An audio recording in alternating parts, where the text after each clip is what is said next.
According to most healthcare experts, you only have to be about 30 pounds overweight to be considered obese.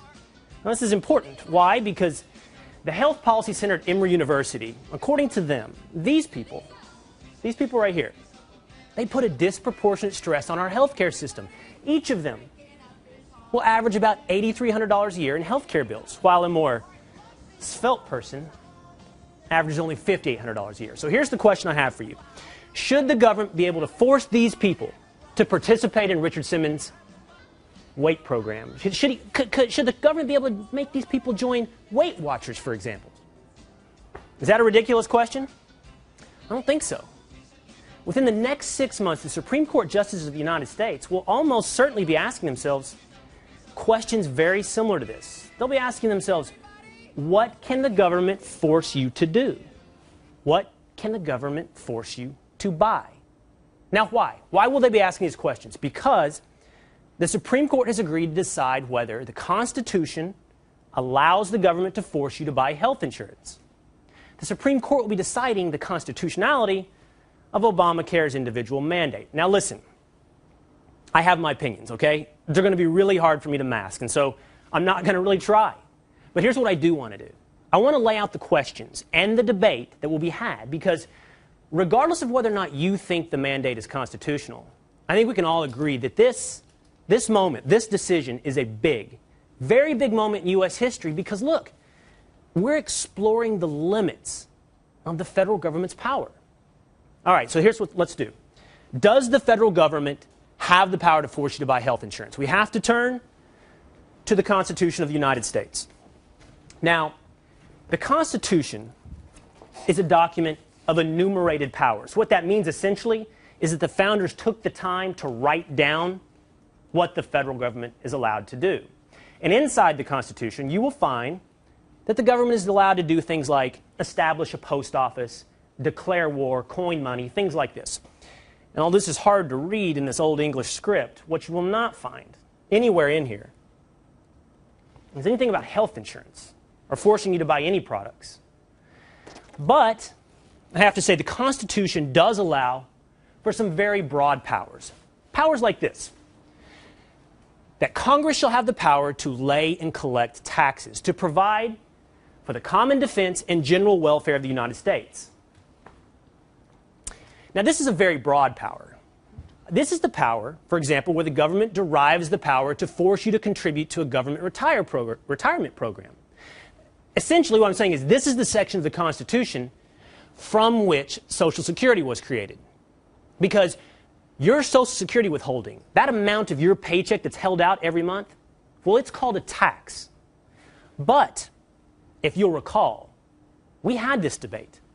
Is the fine imposed on Americans who won't buy health insurance, as is called for in Obamacare, is that a tax? Well, the answer from almost everyone, like this guy, is no. For us to say that you've got to take a responsibility to get health insurance is absolutely not a tax increase. It's not a tax increase. You know why he said that? Because he couldn't sell it politically. He couldn't pass the law if they called it a tax. Americans had made it very clear, and President Obama had promised not to increase taxes. So instead, the law was passed under a different portion of the Constitution, what's known as the Commerce Clause. And it's just 2 lines down from the power to collect taxes. And the Commerce Clause says that Congress has the power to regulate commerce with foreign nations, among the several states, and with the Indian tribes. There it is. One simple line. Now, it's generally understood that originally that was meant to regulate trade among the states. The idea was to avoid trade wars. Say, South Carolina and Pennsylvania, or Pennsylvania and New Jersey got into a trade war. Well, we didn't want that to happen because trade wars often led to real wars. And that is pretty much how the Commerce Clause was used until 1942. In 1942, our understanding of the Commerce Clause changed. And for the first time, the government was allowed to regulate people. People who it seemed were not engaged in commerce, much less interstate commerce. Let me introduce you to Roscoe Filburn.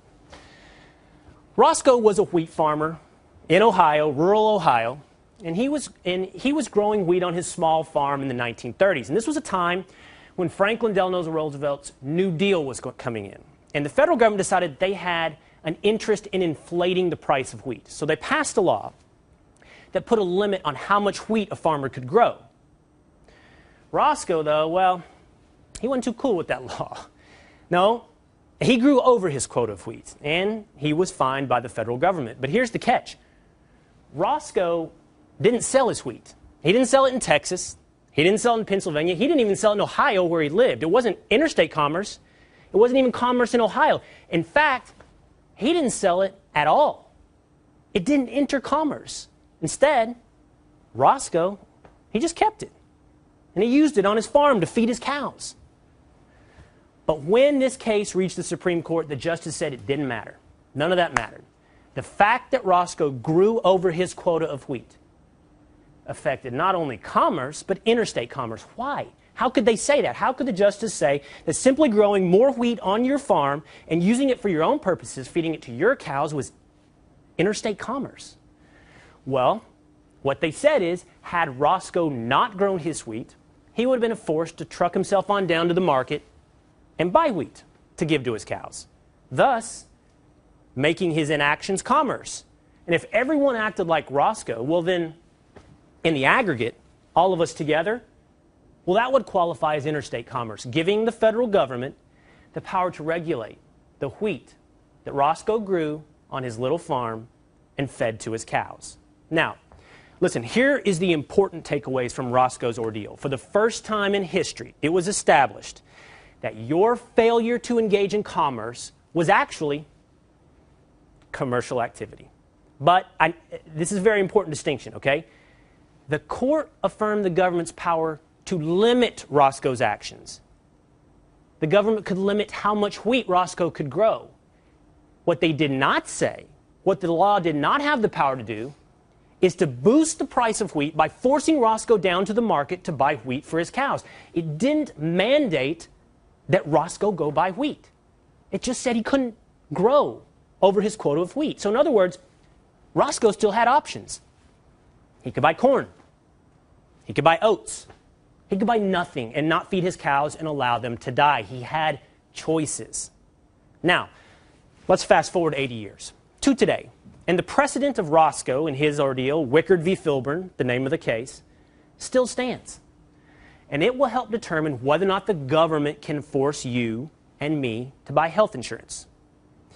The Patient Protection and Affordable Care Act, ObamaCare, it requires that you buy insurance or pay a $750 fine. Now, this is a very, very important part of the law. Here's why this is so crucial, because there are other parts of the law that require insurance company to accept everyone, all of us. No matter how sick we are, no matter what pre-existing conditions we have, we must be accepted into insurance companies' rolls. But look, if we're not required to buy health insurance, well, we won't. I mean, I'm not going to buy health insurance and spend $1,000 a month while I'm healthy if I can wait till I get hurt or sick and buy health insurance then. You know, of course, that's not really health insurance. That's just a subsidized form of care, and that would put insurance companies out of business. So, in order to make the law work, healthy people have to buy health insurance. We must force healthy people into the system. We must force healthy people to buy health insurance. Does the government have that power? Well, the argument goes like this, that your decision not to buy health insurance and thus avoid commerce, well, that's actually a commercial decision. Sound familiar? The government argues that we can assume you and I will eventually, inevitably, end up getting sick or hurt. And we can then assume that eventually you'll end up consuming health care. And we can then assume that you will eventually end up at the public markets, at the hospitals. And if everyone does that, well, then we'll affect interstate commerce. GBTV. The truth lives here.